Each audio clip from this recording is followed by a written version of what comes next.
যদি শব্দের শেষে ওয়াই থাকে তার আগে যদি কনসোনেন্ট থাকে কি হবে?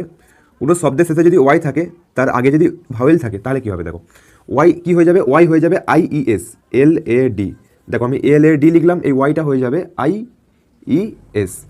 আর যদি ওয়াইয়ের আগে যদি ভাওয়েল থাকে তাহলে কি হবে? দেখো খুবই সহজ, এই ওয়াইয়ের পরে কিন্তু এস হয়ে যাবে।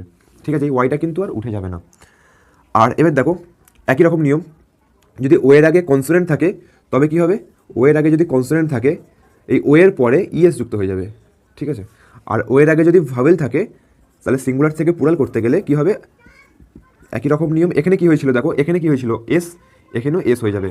আগে যদি ভাওয়েল থাকে তাহলে এস হবে, আগে যদি ভাওয়েল থাকে তাহলে এস হবে। ঠিক আছে, এবার এই নিয়মটা দেখো, শেষে এফ আছে, শেষে এফ আছে, এফটা কী হয়ে যাবে? ভিইএস। সো এইভাবে তোমরা খুবই সহজে সিঙ্গুলার থেকে প্লুরাল করতে পারবে কিছু সূত্রের মাধ্যমে। আর তোমরা যদি সিঙ্গুলার থেকে প্লুরাল করার ডিটেলসে শিখতে চাও তাহলে আমার চ্যানেলে আমার ডেসক্রিপশন